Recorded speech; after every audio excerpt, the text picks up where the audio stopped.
This is The Gorge, a podcast where my friend Sara and I gorge ourselves on overanalyzing a game or game-related topic. The Gorge is brought to you by Patreon. You can find us at patreon.com/thegorgepodcast. And if you donate to us, you get a bunch of cool stuff, and we'll also make more stuff if we get enough money. Eloquent. Yeah. But what are we talking about today? This week we're doing something a little bit different, and we are doing, what are we even calling this? Retro week? Classics week? I mean, it's just generally we're kind of focusing more, because there's not really a lot of big new releases this year. Right. So we're just kind of focusing more on the past and looking backward. We actually have time this year to play old releases, games that the two of us never played, or one of us has never played. And there's a few games on the schedule. So this week, because Benjamin had never played it all the way through, we are talking about Ocarina of Time. The Legend of Zelda Ocarina of Time for the Nintendo 64, the GameCube, the Nintendo 3DS, and I think it's on all of the different virtual consoles. So yeah, I think it's on the Wii. Yeah, I'm pretty sure it's on the Wii Virtual Console and all that. And wild. It's very interesting, and I think I've told my story on the podcast before. I know I've told it to you. You've told it to me, but refresh everybody. Yeah, so obviously it's weird that you played it to completion and I never did, because I was the one who actually owned an N64 right at the time. So way back when, like before I was an adult man and I was a baby instead, you know, we didn't buy games. We would always rent them, you know, because back then games were short enough that you could beat them within the week rental period, you know? Yeah. So, you know, it's funny because like my collection of like N64 or Super Nintendo games is actually relatively small compared to, you know, when I started earning money and could buy my own stuff. Yeah, right. So one of the rentals that I did was Ocarina of Time, of course, because everyone in school talked about how great Ocarina of Time was. Right. So I played it, and all my friends played it, and they owned it and stuff, and they would not stop talking about it. I got up to the Great Deku Tree. Yes. And was immediately discouraged from ever playing this game again because it was full of giant spiders. It was a whole dungeon crawling full of giant with spiders. These hideous skull spiders. And I turned it off, and I had no desire to continue playing it because they scared me too much. That is amazing. And by the time I matured enough to, like, overcome that fear, like, it was too late. The N64 had passed, and we were on to the GameCube, and, you know, Mario Sunshine was out. There were games to play on new systems, and there was no time. There was Wind Waker and other shit to play, so absolutely. Ocarina of Time just kind of got pushed to the wayside, and I never really had a chance to revisit it at all, until, like, the 3DS version came out. And so at the beginning of the year, I picked that up because I knew we were going to do classic games this year, like focus on old stuff we never played before. So I made that one of the priorities. Well, congratulations, you finally did it. You beat Ocarina of Time. It took you 20 years, but by God, it actually is basically 20 years because Ocarina of Time came out, at least in Japan, in 1998. So it's been 20 years. And you finally did it. Yeah. It's you know, of course it's obviously very culturally important, and it is a milestone game, you know, absolutely. without a doubt. Like, it's super important. Yeah, this podcast exists in part because of the strange influence that Ocarina of Time and Final Fantasy VII had on me. I will say, from an objective video game standpoint, Wind Waker and Breath of the Wild blow it out of the water. Absolutely. Wind Waker is probably, except for dungeons. Dungeons in Wind Waker are like baby shit easy mode, so they don't count. Like, Ocarina of Time, I think, still has some of the better dungeons in the series.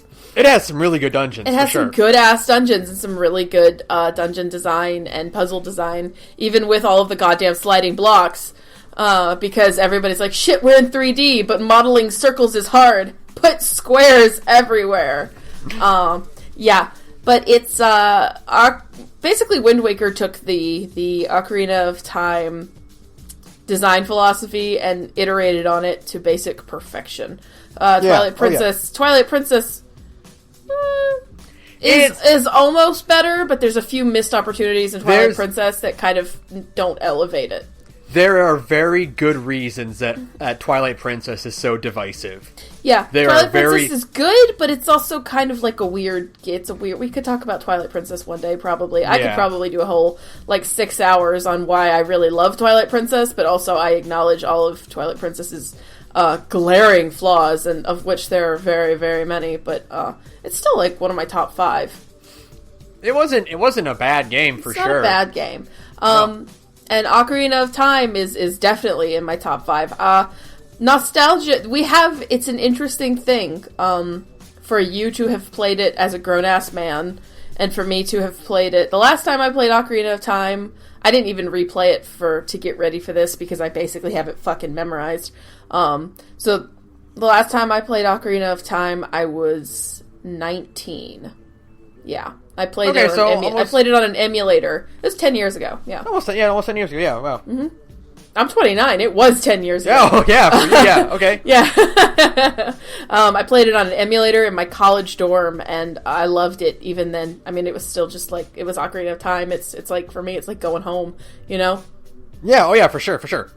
But it is interesting to kind of go back to it and have very different reference points for video games. That's something that I think is really interesting about this kind of specific topic, the way we're kind of doing games that you have played that I have not, and then I have played and you have not. That we're going to have very different opinions about them because we play them at such drastically different points in our lives. You know? It's wild. I would really at some point like to do a Final Fantasy VII episode, even though I know it's been a while since you've played FF7, and it's not as... That's another game that's scarred into my brain, so I can probably talk about it without even...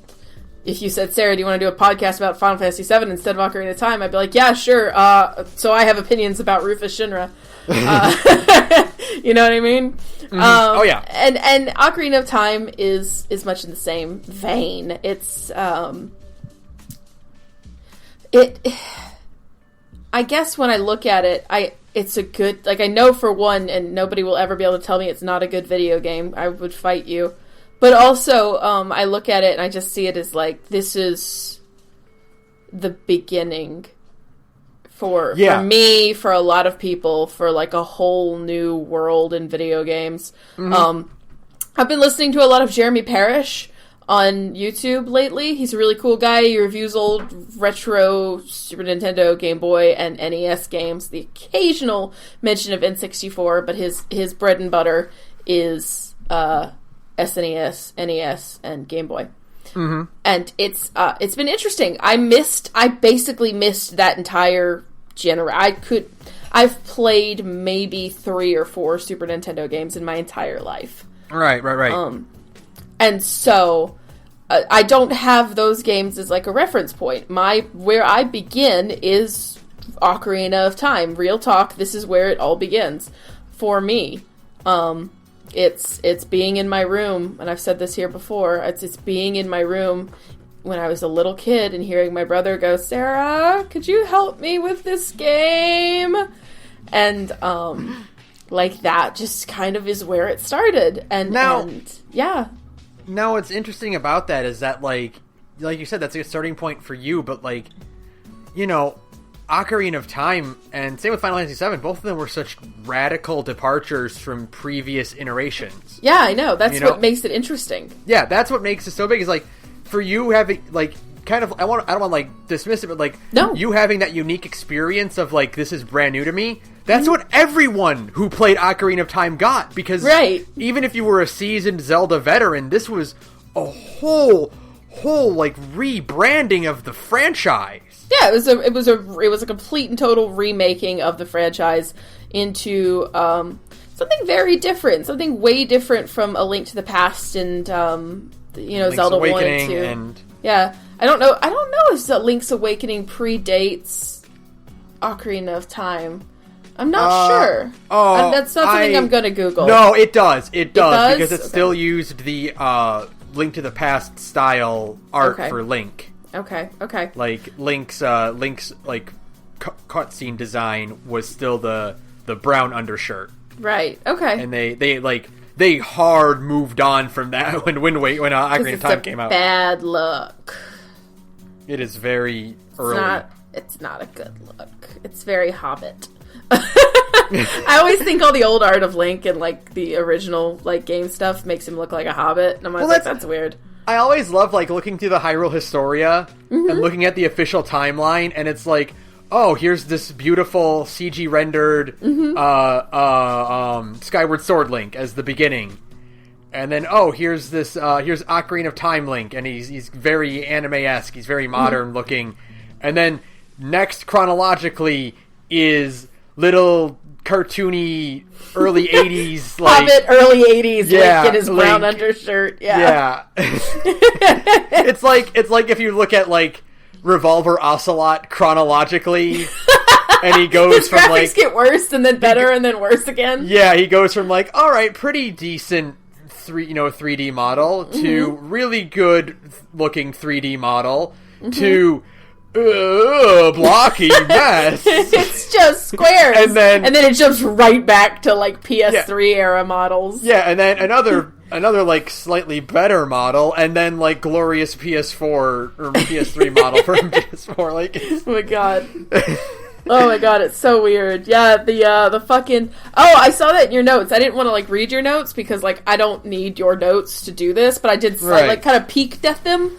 I love that you're so right that this is where the fucking timeline bullshit begins. Right? Yeah. Ocarina of Time is the source of all of the fucking timeline garbage in the Zelda series, and it's all because Princess Zelda had a really stupid idea. I mean, she was a toddler, so like it's understandable. She's like 10, but boy, it was a bad idea. Everything about about it. No, okay, I got it. Talk about the plot first. Yeah, everything about like because I was 10, right, when I played Ocarina of Time. So like when I was 10, I was like, yeah, that sounds fine. Go out there and fuck up Ganon. Fuck up Ganondorf. That's cool. He's a bad dude. I'm 30. I'm going to be 30 in a few months now.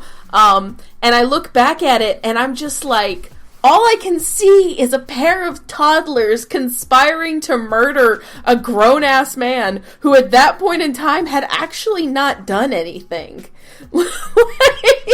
So here's the funny part, is that like that's one of the timelines, and then after you beat the game, the child timeline is, Kid Link and Kid Zelda just go to the king and say, hey, Ganondorf is planning something, arrest him. And that works. And it worked. And that creates a timeline. And that made a timeline, and you're just, if you think about it, you're like, what the fuck? You're technically playing like if Ocarina of Time is like a standard JRPG nowadays, you're playing the neutral path. You're playing the neutral path. You totally are. You're not doing anything good or evil. You get the neutral ending by playing Ocarina of Time, and then the New Game Plus is Kid Link and Kid Zelda just get Ganondorf arrested, and that's your good ending. And that's your fucking good ending, and then it sets up for fucking Twilight Princess, and it's all because Zelda had a bad idea when she was 10 years old. And no shame to Zelda, because again, she was a baby. She was a baby. She was in her diapers. And I like that as we get older, like a 10-year-old is like a toddler now. Yeah, right? That's I love doing that, being like, what, you're 12? Oh, so you are an infant? So you're like an infant baby still sleeping in a crib? They look like it. So no shame to Zelda, because she was a fetus. Right. But all fucking shame to Impa, who was like, yeah, this tracks. This is a good idea. This is fine. I am a grown woman, and I am going to go along with a woman who is clearly, in like her 40s, she looks like? She's like gotta be in her 30s. I know she's in her 30s because anime women are never allowed to be any older than like 32. She's like a mature woman. She's not like a 20-something. She's a grown-up. Yes, Impa is a grown-up. She's like a you and me grown-up, like a for real grown-up. Someone who had a formal education and completed it. And then she's like, yeah, baby Zelda. We're gonna conspire to murder the king of a neighboring nation because you had a bad dream. That's what it is. Literally, Zelda is conspiring against the emissary of a diplomatic neighbor to the Kingdom of Hyrule because she had a scary dream about a brown man. And there's a lot of kind of weird, like, racist shit in Ocarina of Time, like, design-wise, that when you look at it now, in, like, 2018, you're like, ah. Like, they really had to redesign Ganondorf for Twilight Princess. They're like, maybe we shouldn't give the evil brown man a giant hook nose that just screams like horrible racist caricatures. Like if you look at the Gerudo in Ocarina of Time and you look at them in Breath of the Wild, you're like, okay, there's a difference. They learned. They learned. They really cleaned up a little bit. But like Now, again, to be fair, the first time you see Ganondorf, he's literally skulking the hallways. Like, there's no other way to describe it besides him, like, skulking. But not really! The first time, Zelda and Link see Ganondorf, he has, like, one weird, like moment where he looks through the window and, like, grins, but literally, the only time you see Ganondorf before he shows up at, like, the scary cutscene before, like, when Zelda runs away with Impa, like, all you see of him is he walks up to the King of Hyrule and he kneels, and Zelda's like, that's the scary brown man in my dreams! and then he looks at them and he kind of like smirks, and you're like, I guess he's evil. And then we're all just like, oh no, Nintendo, you have to show it more. He's got to do something bad first. He has, at that point, he's, like, literally done nothing wrong. Like, there's no proof whatsoever that this guy is a bad dude. And, yes, he ends up being a real bad dude, but that's not the point. But prejudice. There's some prejudice going on. And that's a 10-year-old, and her plan was a bad one. That's the thing. If Impa had been like, no, we probably should find a different way, like, not, doing this thing that would actually make it super, super easy for the world to basically end. Like, if Impa had been, like, even a little bit more of a grown-up, so it probably could have gone a different way. But no, here we are. That's how the plot of Ocarina of Time starts. 2 10-year-olds have a bad idea, and one grown-ass woman goes along with it. That's the plot. Yeah, fine. And, when your plan takes 7 years to begin... Yeah. You might want to rethink some things, but... Yeah, Link's and Zelda's plan is like the equivalent of like, they're gonna take the bad guy and they're gonna lock him, they're gonna make him chase them into a room, right? And then they're gonna lock the door behind them, so the bad guy is in the room. But the bad guy is in the room with them, so they're still fucked. That's literally what happens with the fucking Sacred Realm, is that they didn't think this plan through. It's not a good strategy, and there's a lot of moving parts that they have to organize. It's not great. It all rests on the fact that Zelda wrote a note to the guard at Death Mountain saying, "This is my friend Link. Please let him through so he can murder this guy." Like, a little uncomfortable. My chair is very squeaky, so if you're hearing that in the audio, that's what it is. My chair has gotten very squeaky out of nowhere. Anyways, Zelda's plan is bad, and it's her fault we have this fucking timeline nonsense that I still can't make sense of. What I've really noticed a lot lately in Zelda, and like I've now that I've played Ocarina of Time and I played like the Zelda and I've played other ones in the past, like Zelda is very extra. She's a bit much. She's a very dramatic individual. She's a very dramatic little girl, it's true. When you meet her in Twilight Princess, she is draped in a cloak. Even though she's inside? And she is being very mysterious, even though there's no one sentient around to, like, obscure her identity from. Right. Yeah. And in Breath of the Wild, she is... A lot? She is very much. Mm-hmm. Yeah. There's a lot of her in Breath of the Wild. There's a lot going on with her in Breath of the Wild. And in Twilight Princess, or in Wind Waker, she is a pirate captain, and she's 12. She's the best character in Wind Waker, though. I love Tetra. Tetra is the best, and deserved better than the ending of that fucking game, where she, again, with the whole uncomfortable things Nintendo does sometimes, gets white, and then hangs out in the basement with the King of Hyrule for the rest of the game. Yeah. Yikes. Whoopsie. I mean, she turns back into Tetra at the end, but kind still. of a weird thing, though. And then in this game, she's like, I'm gonna run around as a boy and not tell you anything that's going on. There's a lot of things about this game that I've noticed that really colored my perception of it before I played it. Mm-hmm. Like the presence of Sheik and, like, the overbearing presence of Navi and stuff. It's like... Right. Sheik doesn't do much besides teach you some songs. Sheik doesn't do much besides teach you some songs and get their ass kicked once by the thing in the well, which was interesting. Everybody always forgets the scene of the well monster happens, but, like, no, the well monster scene happened. It was pretty, like, sick for 1998. Like, it was actually like a cutscene where cool shit happened. You know what I mean? Mm-hmm. But yeah, she doesn't do a whole lot, and then ended up getting, like, becoming the most baller character in Zelda, like in Hyrule Warriors and fucking Melee, Smash Bros. Mm-hmm. The game is weird. They had to wholesale design a moveset for her in Smash Brothers. Yeah, and it was cool. It was very, very cool.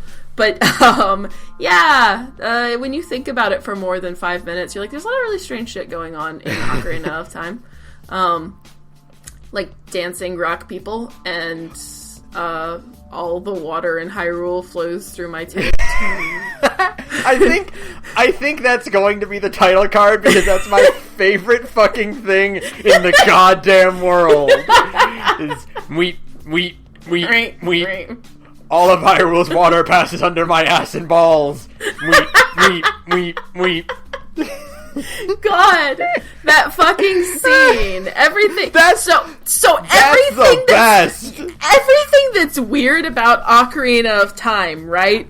Everything that's strange and, like, clearly Nintendo is like, fuck, we gotta make a 3D game. Fuck, we don't know what we're doing. Fuck, you know what I mean?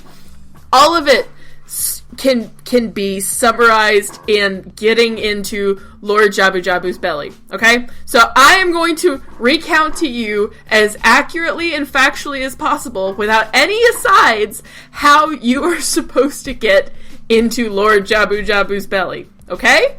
Go for it. Okay. So you get to Zoro's domain, and you're like, I've got to get the water thingy. The fucking whatever.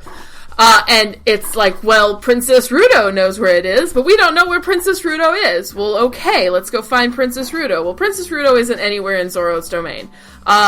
So what you're supposed to do is then dick around for a little while, jump off the waterfall, collect the rupees, get the scale that lets you dive a little bit deeper, so you can go through a hole in the bottom of Zora's domain that nobody in the game tells you about, so that you are then spit out at Lake Hylia. Don't ask me how.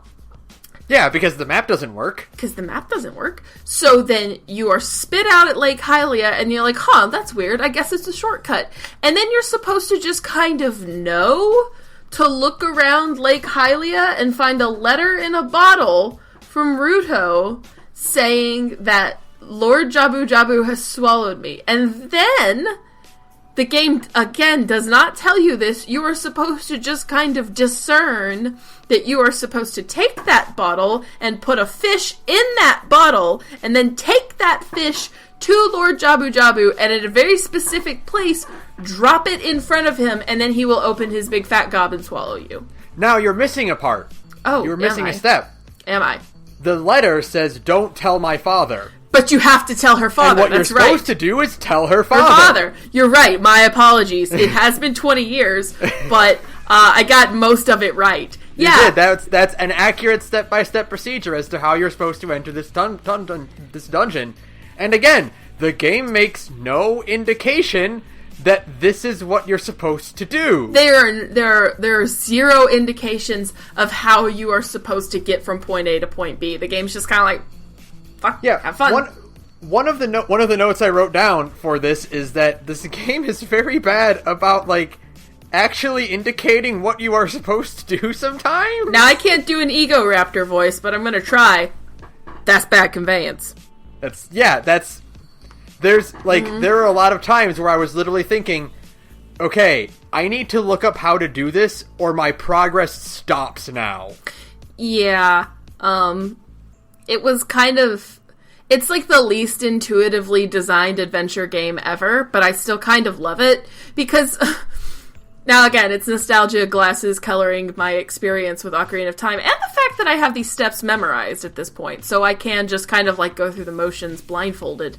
But that being said, I kind of love how ridiculous, all of the steps to do things in Ocarina of Time are, because it makes the whole thing feel like this weird, crazy adventure, and you really are, like, setting out on your own, and you're trying to find the steps, and you're solving, like, these weird environmental puzzles that make you feel like Indiana Jones. Like, how do you get the fire arrows, Ben? You have to raise the water in Lake Hylia, and then you are supposed to stand on a platform. Yes. And you are supposed to shoot an arrow at the sun as it rises between two columns. And the arrow will freeze in midair and turn into fire arrows. How fucking dumb and great is that? That is, like... To me, that's such a pinnacle of you're just setting out on your own, you're having a fucking adventure, you're having a good old time, and you know... Now this is something I want to talk about extensively, actually, because this is something that's, like, one of the big things about this game. Go for it. And it's shit like that, and it's shit like not telling you how to get into Lord Jabu Jabu's belly. These are the things, the reasons why this game in particular was so chock full of rumors and urban legends and mysteries and all that stuff that really defined everything about the N64 as a whole. Yeah. There were so many of these earlier games, like these mainstream titles like Mario 64 or Zelda or all these where, like, or GoldenEye even, where it's like anything that got left over or that just kind of was, like, thrown in as a random prop but kind of stood out would develop into, what does this mean? What purpose does this thing serve? Because, because we were so used to back in the Super Nintendo days in the 16-bit era, where it's like, if there was an object in the environment, chances are you could interact with it in some way. Right, because, like, it was sprite art, and that was hard shit to make. Sprite art was, like, generally you're working with a much smaller screen, you're working with a two-directional, like, a 2D plane. Like, you don't really have the space to put in stuff that's unnecessary, you know? Like, there might be stuff, like, decoration-wise, but that'll be obviously in the background or in the foreground and will be, like, cordoned off as you cannot interact with this. Whereas, you know, you play Ocarina of Time and there's stuff like doors that are just painted on, and we didn't know that you could just put doors on buildings and they wouldn't do anything. We didn't have that concept in our brains yet. So we were like, well, why can't I open it? Where does this door go? Yeah, why can't I go here? Or why can't I go in there, right? Why is this object in the environment? What does it do? What purpose does it serve? And because, like, And because Ocarina of Time has this weird track record for being kind of strangely unknowable, where, you know, you don't... The conveyance is bad, and it doesn't let you know what you're supposed to do next, it feels like the whole world is full of all these strange little mysteries everywhere, that are just all so... In retrospect, you look at them and you're like, yeah, why is that way? And it's because Nintendo ran out of ideas. They didn't know what to do with this thing, or I don't know, they didn't want to put the Triforce in the game. The model... You know, there's a model for the Triforce in the game, and you can get to it in the dev room. Well, yeah, it's there because they showed the Triforce at one point in the game, so it had to be somewhere. Yeah, you know? but we don't have that knowledge. That knowledge. We don't have that. We didn't have that ability to perceive how games were made. Right. And like I told you the other day, I think all N64 games are haunted. Every single N64 game ever made has a ghost in them. Every single N64, like way more so than the PlayStation games. Like I feel like every N64 game has at least one thing in it that you're like, huh, that's weird. Why was it like that? Why did it do that? There's a lot of weird haunted bullshit in Zelda too. Oh, dude, Zelda's extra haunted. It's incredibly haunted. It has a guy who races you and you can't beat him. Yeah, you can. You can't beat the Running Man. Oh, the Running Man. I thought you meant the graveyard guy. Yeah, you can't beat the Running Man. Yeah, no, the Running Man, you can't beat him. You just can't. Nope. You can't. You have to cheat, and if you cheat, I think the game calls you out on it. It's been a long time. If you cheat, his time is -1 second. Ah, nice. So, but you don't beat him. No, you don't beat him. You don't unfreeze Zora's domain. No, you don't. You don't. You don't. It's all very, very weird. Like, there's just so much strange stuff in Ocarina of Time, if you think about it. Like the redeads. You don't even have to think about it that hard because it's all right in your face. Yeah, like the pose that just kind of hang out on the main map, and the redeads, and everything in the Shadow Temple, and then all the weird shit. I was always really, to me, the weird thing was that you could see interior spaces of Hyrule Castle, but you could never go inside of Hyrule Castle. Yeah, that's always one of the big things about stuff about N64 games like this is seeing glimpses of environments that you could not go to. Yeah, they cannot be interacted with because there's just nothing to do in them. They're just there to act as story set pieces.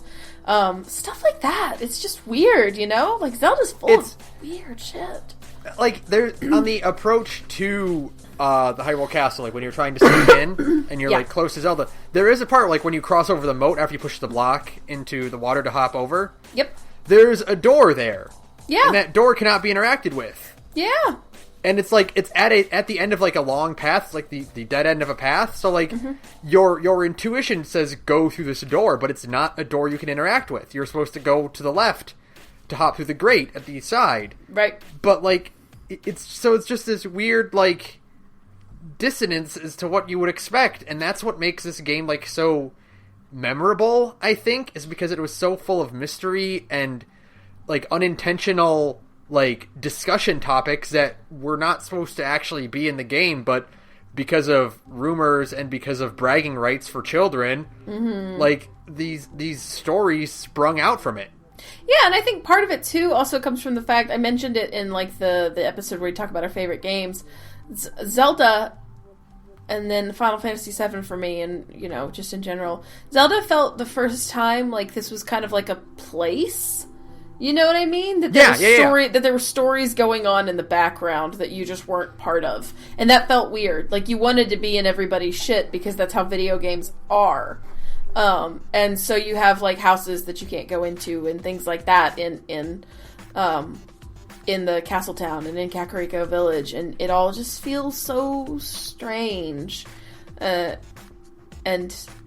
that's part of it, is that this game has these kind of secrets hidden in it that people took forever to find, and there's like the whole Bigger and Sword quest line that you didn't finish, but is a nightmare. Which is a mess. I do know that much. I looked up as to what you're supposed to do, and I went, nah. I don't have the time for that. The Biggoron sword does rule, or the Big Goron sword. I've always called it the Biggoron sword, even though I know that's wrong. But whatever. It's. If they wanted me to call it the Big Goron sword, they would have put a space between the two G's. So go fuck yourself. But yeah, because there's like weird quest lines like that, and the Bunny Man and stuff, just strange stuff. Now, also the Big Goron sword. That's something weird too, because what is this? You branch off in this little area in the Goron caves. Caves. Oh, you blow up the rocks, and you go down this little hallway. And what's in this hallway? Oh, it's a giant Goron. It's a giant Goron. It's just a real big Goron smiling at you. It's just a big old dude, just like, hi, what's up? Like stuck in there? I guess. I think, but he can also make swords, and he lives on top of Death Mountain. Question mark? And he's one of the only Gorons still around after the time skip, in 7 years in the future. Yeah, because I guess not even Ganondorf can move that big fucker. But he's just there. No one ever talks about there's a big Goron hiding over here somewhere. You just find him. He's just hanging out. Nobody makes a remark of hey, we have a giant living with us. Nope, he's just kind of there, and you could totally walk by that area and never once notice it. And you would just miss a whole quest line. And sure. And, he gives you a sword that breaks really easily. It's super strong, but it breaks after 2 hits, and now you gotta go find a way to repair this sword, and it's this huge fucking mess. And I feel like the Biggoron sword quest line is the birth of insane quest lines, like the reviving Eris in Final Fantasy VII. Yeah. All the rumors about to revive Eris you have to do this and blah blah blah blah blah, and it takes 700 years kind of thing. I feel the Biggoron sword is the nascent point for that. The progenitor of that whole idea. Yeah. Because, and then it's also not helped that later on Nintendo started making some of that shit canon. Yeah. With Pokemon evolution shit. Yeah. Where one of them is literally hold your 3DS upside down. You guys are not helping. You are not helping. And the thing is that people are still finding sneaky Easter eggs in other old games to this day, And so because of it, plus the weirdness of Zelda, it just kind of makes all of Ocarina of Time feel like a strange ghost land. It's a very, playing it now, I feel a lot of that mystery is lost on me because I'm just so familiar with Zelda games in general now. Right. And they learned a lot of lessons from Ocarina of Time. And so playing it now, a lot of that mystery is lost on me, but putting myself in the perspective of a child who was experiencing 3D games for the first time, there are a lot of questions to ask. There's a lot of weird stuff in this game, and I don't know, the everything. The more you think about it, you're well, the ice caves, and why can't I unfreeze the Zora, and just the implications of the re-deads, and oh god, the town's burnt to the ground, and it just felt like this strange, weird world. And the racing, seriously, the racing in the graveyard is probably one of the weirder things I've ever done in a video game. that whole sequence of chasing the ghost of the gravedigger down this branching cavern place. Yeah, that used to give me the creeps when I was a kid. The fact that you could dig in the graveyard always kind of gave me the creeps in general. Yeah.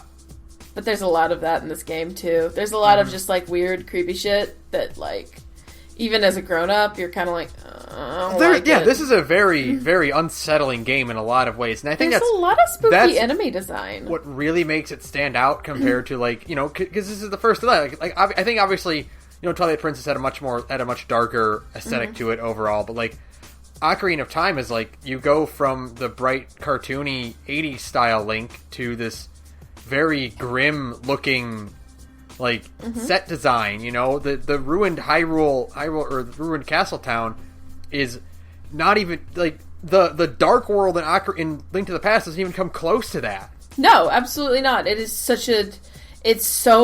it's just such a shock to your system when you're a kid because you come out of the 7-year sleep and you walk out of the castle and like immediately you're like, oh, something's up, because like the tone is different, the sky is different, it's all dark and shit, and then you look and you go into Castletown. It's like, oh fuck, everybody's dead. Yeah. There's zombies and it's on fire. Oh my god, you know? Yeah, every building is smashed in and inaccessible. It's crawling with these screeching ghouls that are horrible. Yeah, that are so traumatizing. That are.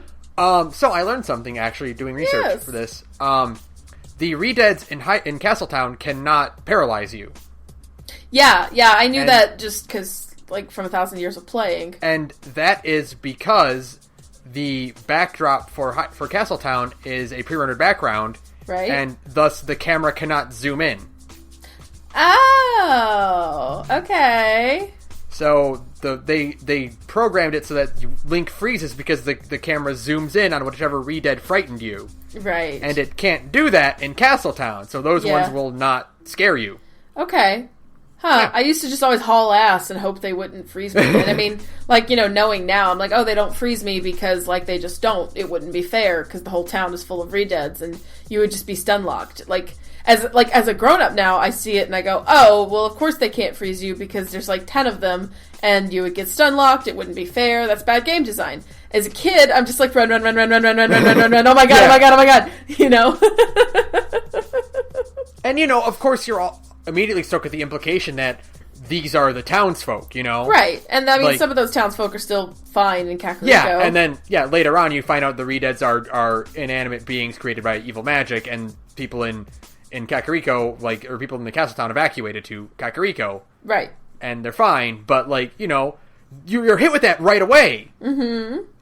You know, you wake up as adult Link, and everything's different, and you can't access a lot of your gear anymore, and you step outside, and there's just monsters. There's monsters everywhere, and the castle is floating over lava now, and it's all, like, spooky and shit looking, and yeah, it's wild. It's a trip. It's the best. Like, it's so cool, even to this day, that they kind of were willing to go kind of hard for their first Zelda installation, like 3D Zelda. They were just like, yeah, fuck it, let's go fucking hard, let's make it creepy. And I've said it 1,000 times, and I mean it, goddammit. Childhood media is meant to traumatize you, okay? Childhood media exists for the sole purpose of giving you your weird hang-ups about modern media. Everything that traumatized you as a kid is the stuff you gravitate towards as an adult. Okay? That's it. And so, like, and yeah, Twilight, not Twilight Princess, fuck, I'm gonna keep doing that one, I guess. Ocarina of Time just was spooky. It was spooky as a kid. There's a lot of, like you said, like, enemy design, the Master Hands, or the hands, they have a name, like, the... Floor Masters, that's it, Floor Masters. Master Hand is from Smash Bros. Yes, it is. That's dope. Yeah, the Floor Masters, the Redeads, even the Stalfos. Like, Stalfos are pretty cool looking. I love the Stalfos in that game. I don't know. I just really like all of those one-on-one fights you have with Stalfos in that game. There is a blood splatter at the bottom of the well that is never explained. That they edited out in the 3DS version. You cowards. And the fucking... I don't even know what that fucking thing is, but the horrible hand monster that, like, is hell with the teeth.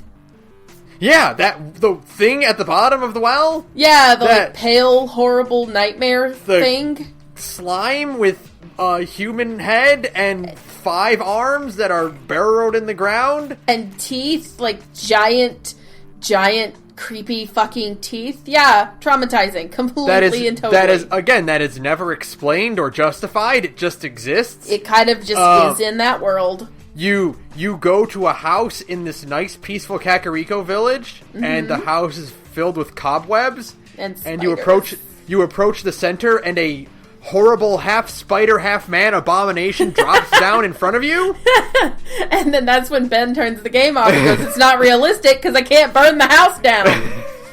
And again, no one in town seems to care about the spider house. I literally think there is one NPC in Kakariko who mentions that the people who live in that house are cursed, but they don't they don't say like, oh, they're cursed to be horrible nightmare spider people. They just say, oh, the people in that house are cursed. What? And like, its exterior looks just fine. It's only when you get inside and it's full of decay and cobwebs and... Yeah, it's fine on the outside. Although there is a gold skulltula on the outside of the house, which I think is funny. Like, you could just go outside and kill it.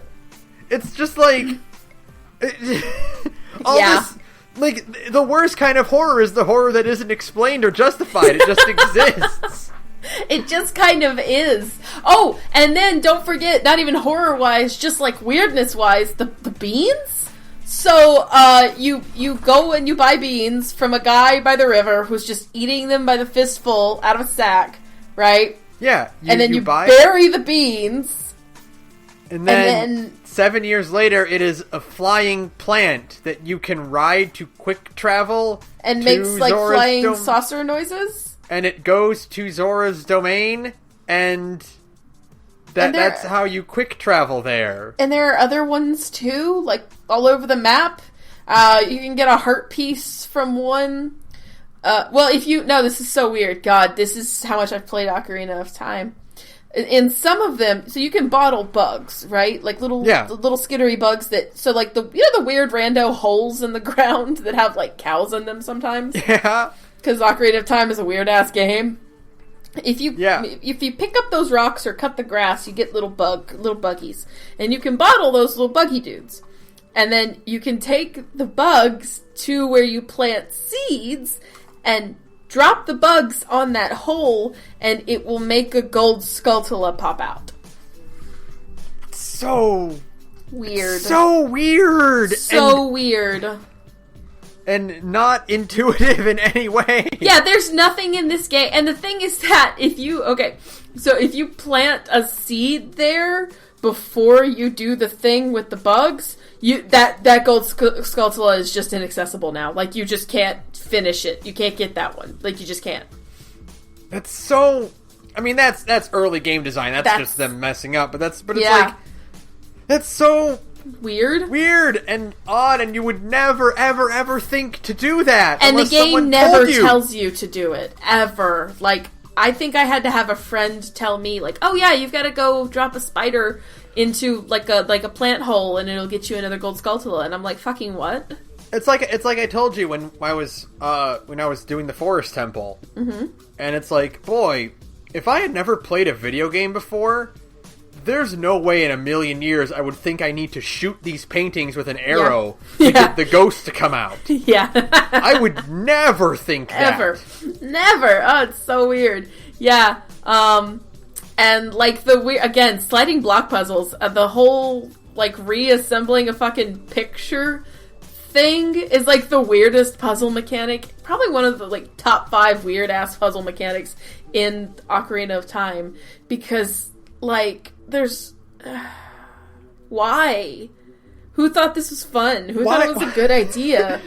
Like, it's a timed, put the picture together puzzle of the ghost. I don't get it. Ocarina of Time. Why are you like this? There's so many things in this game that back in, like, fucking 96 or whatever, when they were first developing it, that the developers had to be like, yeah, kids will figure this out. Yeah, this is fine. A child will totally be able to sort this out. No problem. I'm really bitter that the 3DS version has the quality of life change that lets you know, like, what water level will be reached in the water temple. And because I don't know if you've seen it, but they went real hard into making sure you knew. Like, it's glowing a different color than everything else. Really? Motherfuckers! There's this big border around the door that leads to it. There's like a even like a line in the wall that, like, guides you towards that door and it's glowing. God. It's so much better. See, this is what I mean. When I was your age, me and my friends used to have fun crying about how hard the water temple was together. All right? Now, here's the thing about the water temple is that, like, even if you did know how to do it perfectly, like, it's still a lot of work to go from place to place. Like, there's no, like, clean way to do it. Yeah, again, bad conveyance. Like, all of the rooms are really samey. And all of the textures are very, like, the same. So you go into a door and you're like, wait, where the fuck am I? Even if you were a speedrunner and you knew everything about Ocarina of Time, and, you know, you would still be spending a lot of time backtracking in the water temple because there's just a lot of keys and stuff that are dependent on getting other keys and getting other gear. Yeah, and fucking, you have to go here just to change the water level for a different area in the fucking dungeon. Like, it's not great. I won't say that, you know, there's a lot of strangeness that comes from the whole, this was their first foray into 3D puzzle making. And sometimes it's good. I really love the Twisty Hall mechanic in the Forest Temple. Oh, that's real cool. It's a really cool effect for a 3D game, for like like the first 3D, not the first 3D game, but for like a mainstream audience 3D game. It's a very cool effect.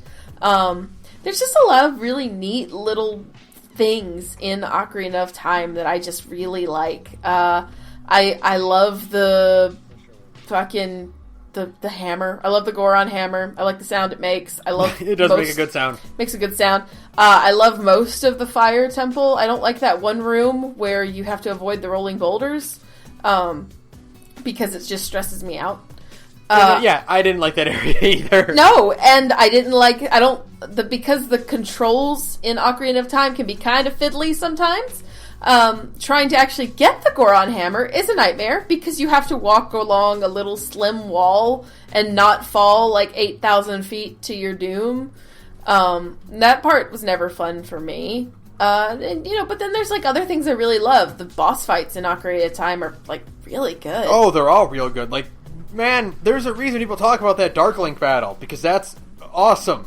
It's awesome! A cool sword battle. It's a cool, just a one-on-one fucking sword battle, and you've got to, like, be really tactical about it, because, like, he mirrors you perfectly, so you have to find ways to kind of get around it, and I'm really just kind of shocked that they haven't brought back Dark Link for another Zelda game, like, ever.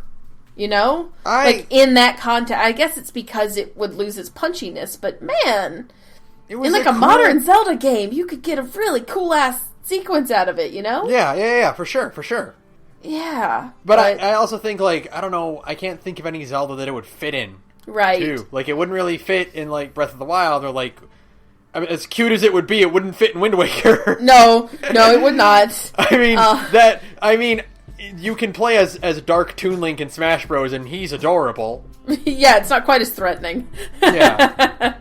But no, and, like, there's just cool design, like the Dark Link battle, like the boss room for the Dark Link fight is one of the coolest things I've ever seen. It looks like a Bloodborne area. It looks like a Bloodborne area. It does. It's just endless. I just love it. It's so, again, because when you're a kid, and I guess these things just kind of stick in your brain as a kid, but it's like, it's an endless room, and then 2 doors on either side, and fucking a tree in the middle of it, and that's it. Like, it's such like it's so sparse compared to how bright and colorful and lively the rest of Ocarina of Time felt, that it wedges itself into your brain, and every now and then you think, like, man, the Dark Link fight room was really cool. You always remember, like, really distinctive parts of games like that, and Ocarina of Time is a game that's built out of distinctive parts that you've never seen before. Yeah, to me, it was just always, I don't know, the whole game is full of these little places that I just loved. Places and vignettes and characters and, like, things that will just stay with you because you notice them so blatantly. Like, you wonder what they are, and you remember them because they stand out so much compared to anything else you've seen before. Yeah, and it was always just so, I don't know, it was like a fun little world to just hang out in, and So when, like, you know, people are always like, well, the world in Ocarina of Time is really empty. They're right, for one. The world in Ocarina of Time is incredibly empty. But I don't know. It kind of isn't either. It's like the main field is big and empty, but it also kind of has like a weird. You just walk out into it and it's just big open field, and it feels so sprawling, and it was nothing like it when you were a kid. And it was full of little secrets. It was full of those little holes in the ground that you could just stumble upon. Most of the stuff in it wasn't great. You know, rupees and shit like that. But I don't know. The random fairy fountains just hanging out in the world felt so cool and unique. And again, speaking of terror, the great fairies are... the great fairies traumatized my little brother. Why do they gotta scream like that? Why do they have to scream? Yeah, they scream a lot, and, they're so flamboyant, and they're so, like, huge. Why is Link constantly being assaulted by all these cougars? Yeah, because everybody wants the hot, young, time-traveling swordsman. Like, Link, there are at least, like, 5 or 6 cougars in Zelda games in general. Yeah, like Telma making Link. Weird passes at Link in Twilight Princess. Telma and, like, all of the great fairies in Breath of the Wild. Yeah. Are all like super hot older ladies. Twin Rova hits on him a little bit. Yeah, and Twin Rova is a whole conversation because Twin Rova's great. I honestly love that battle because for one thing, they're the only bosses that like talk to you. Right. Like, they're just these weird cackly granny witches, and you fight them one-on-one a little bit, and you kind of smack them around really easily because they give away their weakness. Yeah, because they're dumb old grannies who argue about their age. And then they fuse together into, like, a really hot older lady. Into, like, this fucking smoking-ass MILF, like, genie lady. And you're like, boy, this is a weird boner. Okay. And then you defeat her, and she splits apart. Yes, and then they go to heaven for some reason. They argue with each other, yes. And then they go to heaven. Kohume and Kotake arguing about who's the older twin. They're like 4,000 years old, and they're arguing on their way to heaven with little DBZ style halos over their heads, and they're just ascending to the sky. They go to heaven. Yes, and it's that's it. They're over. There have been no other bosses that you have a conversation with in the whole game. Like, every other boss in Ocarina of Time is like a fucking monster thing, but no, Twin Rova is like a sexy lady who can talk to you and flirts with Link, and you're like, this is really weird. And then they die and go to heaven. Sure. It's so weird. Sure. Absolutely. Why not? God. And so I thought about it too. I was thinking about this game, and like the game kind of builds like the weird like mortal enemies thing between Ganondorf and Link, right? Yeah. They interact like 3 times in the whole game. Oh yeah, they don't really have a lot of like one-on-one. What I did notice about it though is that like Ocarina of Time Ganondorf feels very different from like Twilight Princess or Wind Waker Link. Mm-hmm. Like, for one thing, he's constantly just calling Link Kid. Yes. As like this like affectionate little nickname for him. Yeah, it's weird. He goes from like having like these great like dramatic monologues, and then he's like, "You got gumption, kid." Yeah, like he turns into Wolverine. Because like old localization for like Japanese games is like the weirdest, most inconsistent shit ever. Like, they didn't know how to give a character it's so weird. They have no idea how to give characters like a proper voice. You know what I mean? No, for sure. Like, you go from Wind Waker's like Ganondorf, he's like, "I coveted that win." Yeah, he's so dramatic and then like you play Ocarina of Time, and Ocarina of Time Ganondorf is like, "You got guts, kid." He's like a fucking mobster in a he's a fucking mobster in like a fantasy game. He's like fucking Sabretooth compared to Magneto. You're so right. It's like, and it's because, like, the localization for Ocarina of Time is the weirdest fucking shit. And, it was in that time period where they didn't quite know, like, how to convey Japanese, like, you know, you had your mannerisms. Yeah, you had your Ted Woolsey-isms all over the place, and that was like, we had still not gotten out. Like, obviously Ted Woolsey didn't handle the translation for Ocarina of Time, but like, right. You know, you could feel his touch on his like influence. anything. The touch of Ted Woolsey on Ocarina of Time. So here's the best thing ever. I don't know if you ever played it, but I love a game called Mystical Ninja starring Goemon for the N64. Yeah, fucking shit, that game is so good! It is one of my favorite N64 games of all time, and it's so. And that is a game that is horribly Japanese. Oh, it's so Japanese. That's chock full. Like, that's all Japan all the time, and it is full of Japanese visual gags that they couldn't edit to like for Western audiences, but they try to make sense. Yeah, but then they try to like translate the script to make sense to a Western audience. And oh man, God, the fucking like going back and thinking about like certain scenes in that game, like and how they were translated is like the weirdest thing. There's so much fucking dissonance in that, and I love it. Yeah, because like old-timey translators did not know how to like. So if a character speaks in a certain... Because, like, okay, I get where Ganondorf's kid... Now, I don't know this for a fact because I don't know a lot about the Japanese script of Ocarina of Time. But I know where Ganondorf's script, his kid thing, comes from, right? It's because... It almost certainly is because in the Japanese version of Ocarina of Time, he probably called Link, like, shonen? Like, boy? Like yeah, it's probably supposed to be, like, boy. Or, you know... it's a dismissive, like... Oh, don't fool with me, boy. You know, the thing.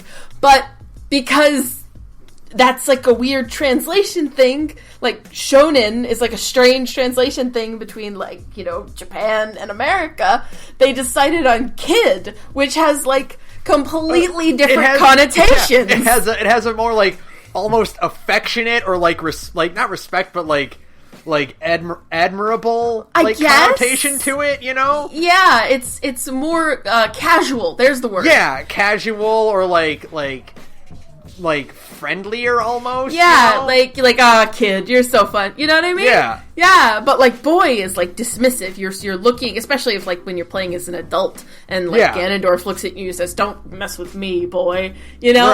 Right, exactly. That's almost assuredly what it is, but instead, like, it creates this weird sort of, like... dissonance. It creates this weird sort of, like, rambunctious Ganondorf. Yeah, totally. Like, more, like, not, like, you know, kind of, like, more boisterous and more, like, more like a thug. About things. Yeah. Not like a noble king. He's like a thug asshole. Yeah, exactly, you know? But he plays the organ. Yeah, and then he plays the organ, and he has that whole thing where he's like, the Triforce parts are resonating, and he has this big dramatic speech, and it's like, it's just this weird sort of, like, thing that Ganondorf never had again, and I don't know if that's, like, because, you know, it was the transition from he's a big pig monster to making him, like, a humanoid, and then, like, by Wind Waker, they had found him as more of this noble, like, you know, not endearing, what's the word I'm thinking of? Like, understandable, like, sympathetic villain. Yeah, more, and that kind of, like, his reception in Wind Waker was so strong that, like... Justice for Ganondorf, goddammit! Can we please get another game with him in it? Like, for real? Like, they just kind of carried over that sort of nobility, or if it is, like, just a weird translation issue where they didn't quite know what to do with the script to convey the right feeling. Yeah, it's so weird, and I love it. I love that he's canonically playing the music that is in, like, he is playing the final dungeon music while you're fucking solving his puzzles. So Link is running around in his basement, and he's like fighting occasional enemies. And it's just him and Zelda. Zelda is suspended 20 feet in the air above the organ. In a pink crystal. And he's just playing it. He's just banging it out on the fucking organ. Yeah. That's amazing. Sure. That's just amazing. Roll with it. Yeah.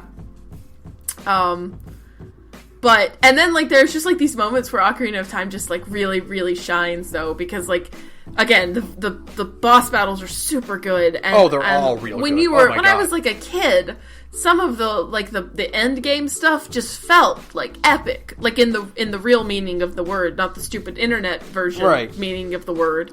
It felt like you were, like, this epic hero on this huge quest, and you can lift boulders now, and holy shit, you know? So what's really interesting about that, actually, you know what, that reminds me, don't let me forget to talk about the items in this game, but, like, in regards to the boss battles, like, every boss battle I went up in this game, in my playthrough, was weird, because it followed the same pattern. Yeah, they all have the same pattern. No, my pattern was, I go in, and I get through one set of its attacks, and then it kills me. Yes. And then I go in again, and I crush it. Yeah. Every boss battle went through that pattern. Which was, it destroys me before it even gets, like, halfway down to its, like, desperation phase. Right. And then I wreck it. Yeah, absolutely. But that created, like, this great, like... Tension? Tension, and, like you said, like, it builds this epic quality to it, because this foe that just smacked me down, and then I'm coming back and giving it another go, and I'm triumphant over it. Yeah, because you're just like, oh, I lost once before, but I can come back and I know what I'm doing now, and you just ace it, and it's a great feeling, and the bosses are huge, especially for an N64 game. Like, Volvagia is massive, the dragon in the fire temple. Yeah, the dragon, dude. Yeah, Volvagia is huge, and you really feel like a hero, like in all the old stories, you know, like you're a hero fighting a dragon. You are a knight killing a dragon, which is like the coolest shit. You know what I mean? It's the coolest so great. Shit. Yeah. And the Forest Temple Phantom Ganon boss fight is really cool. In retrospect now, I realize it's actually prepping you for the final boss Ganon fight. Yeah, like with tennis match. Yeah, with tennis. Tennis rules. I used to just replay the final boss fight of Ocarina of Time because I liked like getting my tennis up as fast as possible. You know? It's just fun. And the Morpha, which is the water temple boss battle. Yeah, it just feels intense because this thing can just lunge out and grab you and throw you around, and you just felt like you were really this guy on this incredible quest killing these monsters, and you felt like a fucking hero when it was done. You were just like, I did it, I won, and you felt like a badass the whole time. That and Bongo Bongo. Bongo Bongo is great. I mean, it sucks, but it's great. That design is so perfect and intimidating and terrifying. There's nothing like it in the rest of the game, and it's you are at a loss as to how to fight it at first. Yeah. Because it's big, and Bongo Bongo especially, he's big and he's fast and he's aggressive, and you have to keep the lens of truth on at all times. Like, so you're draining magic. Yeah. Oh man, it's great, and you have to be quick on the draw with the bow and arrows, so like you feel like fucking Legolas when you're doing it. You know, like when you're getting in the fucking motion, you're just like what? You just pull it back, and you feel so cool. To this day, I could probably go back and replay Ocarina of Time right now and get it done in like 10 hours because, memorized. And to this day, I would still feel like a badass in some of those fights because they are just the coolest thing. They are the coolest thing. There are so many like moments in this game that like, sets it apart from other Zelda games. Like, yeah, for one thing, it's super terrifying in a lot of ways, but like, the first bit of the game is you are this little kid in this little fairy forest, and you're running around with your elf buddies, and you have to go fight the Great Deku Tree, and you get to this big scary dungeon, and you fight the boss. Mm-hmm. And then it's like Goma. By the way, it's been 10 years, but I still know all of their names. And you get out, and he's like, "That was great, but it's too late." Yeah. And the first thing you experience is the Great Deku Tree dying.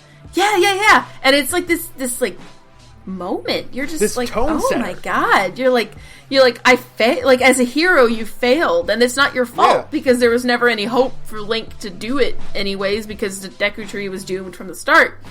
But like you still get this feeling of like, oh, I failed, and oh, I'm not really a Kokiri. I'm a Hylian. I don't belong here. It's why I didn't have a fairy to begin with. You know, you're like this freak, and everything is so.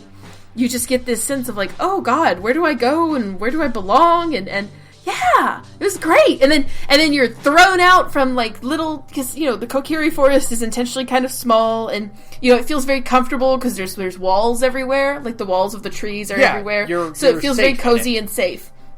And then you say goodbye to Sara, and then you're flung out into like the wide open world, and you've gone from like.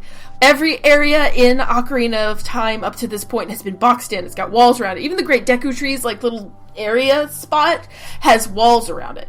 So then you are flung out, and suddenly all of the walls are gone, and you're out in this huge open field, and there's blue skies and green grass, and you're just like, you get that sense, you're like in a fucking Miyazaki movie, man, where you just go like, and then like the beauty of nature hits you, and when you're a kid, you're just like, you could feel like the wind in your face, and I can like remember those feelings to this day. It's 20 years now, and I can still remember some of those feelings like to this day.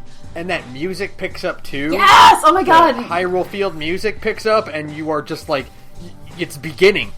This is the beginning. This is the beginning of the adventure for real. Like, you are now actually, that's just, the Deku Tree is the prologue, you know? But now it's like, oh shit, this is the adventure. You know, you're a kid in a big open world, and you've just got to, like, make your way. It's so good! Now, like, playing it in retrospect like this, I feel like this kind of weird sort of, like, dissonant sadness about the Kokiri especially. Yeah. Knowing that eventually they become the Korok. Yeah. That has always, like, bummed me out that canonically they become the Korok, but I guess the Korok are still pretty happy. No, that being said, the Korok are all adorable, and I love every single one of them. They're the cutest little acorn people ever. Yeah! But like, you know, they were these fun, happy little elf kids, and then somehow they turn into the Korok. Yeah, I think that's... But, you know, in a sense, like, they don't even mind, is the thing. No, it's not because, like, the Kokiri aren't kids. They're, like, spirits. They're basically, like, wood nymphs. They're not really children. They're unaging. Like, they don't ever get any older than, like, 10 years old. Right. And they've all been 10 years old for, like, 100 years, you know? And so they're not like children. They're like nymphs. They're something completely different. And I like that. But that's one of those things where it's like that shows like I really do love the Zelda timeline thing because you can see like progress to this world go on. And it was weird playing Ocarina of Time with the Breath of the Wild map in my mind. Yes. Because I'm like, oh, that's this. I have been to this area that should have been a cool reference to me already. Yeah. But is now like a retroactive reference because I know where this place is. You're like getting references now, and you're realizing that things have changed. My personal favorite iteration of the Zelda map is Twilight Princess. I just think Twilight Princess is the best fucking Zelda map ever. Oh my god. It's a pretty good map, yeah. It's a pretty good map. It's open, and it's busy, and all sorts of good things like that. And there's that moment that kind of clicks, like, these are all the same place. You know, Death Mountain. Yeah. Death Mountain is Death Mountain, and it's always been Death Mountain. And I love it. God. I love that world. Zelda has such a great... Hyrule is such a great environment to exist in. Oh, yeah. It feels so, like... I don't know. It's populated by all these great and unique species of creatures. You know, the Goron, the Zora... I think the Rito are some of the best additions to anything. Yeah, the Rito are cool. Like, I know they're not in Ocarina of Time, but I love the Rito a lot. Yeah, I'm glad that Breath of the Wild lets the Rito and the Zora exist in the same, like, timeline. Yes. Like, I was always kind of, like, the thing that I always was a little bummed about, and it's just because I like the design of the Zora so much, was that it's implied that or it's basically outright stated, that the Zora become the Rito in the new world of Wind Waker.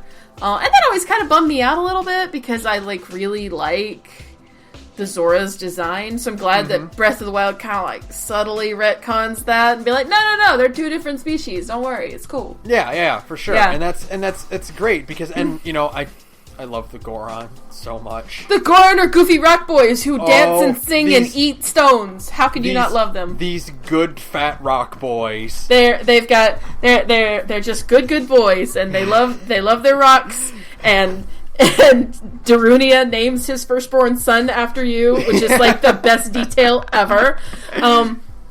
And Darunia is the best sage in the game because he just fucking wants to rock out to Saria's song. You play that song for him and he just starts jamming and it's the best. He's just so fucking happy and he just wants to boogie and his design is really strong. And yeah, man, it's all just like, they're all just happy to be alive. They love explosions and rocks and making shit out of rocks.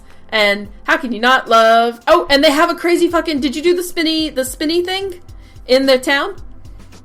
Yes, I did. Where you throw the bomb into the statue and it spins around and spits shit at you? It's great. Yup. It's great. I love it. So great. It's so good. I love it so much. Oh, man. I love Ocarina of Time. It's just so weird. Things like that. Nobody tells you to do things like that. That's another one of those things where it's just like the game that gives you no indication to do that, but you just try it. Maybe one day someone tried it in this world and they talked about it and it spread. Yeah. It's just everybody knows to do it now because it spits out a heart piece at you, I think. Yeah. Stuff like that. That's what makes Ocarina of Time so neat, is that it's just so, like, weird. It's so unique. It's willing to do just kind of be this strange, obtuse monster that doesn't hold your hand and just kind of says, have fun, kids. Yeah. And you feel like you're on an adventure.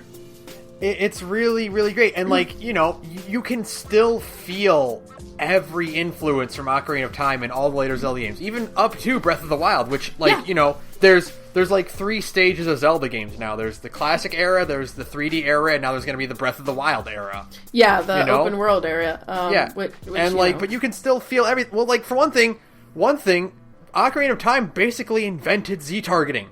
Yeah, isn't it great? Which is in like everything now. Mm-hmm. It's in Kingdom Hearts. It's in like everything. Hold a button, target, makes your life easier. You know, don't have to fight with the camera. Ocarina of Time, I will say, despite being an early gen, Nintendo did a really good job with their early gen 3D games of never making the camera too much of a beast. You know? Right. Yeah. Like in Super Mario 64 and in Ocarina of Time, like they found really good ways for you to keep the camera onto you. Yeah.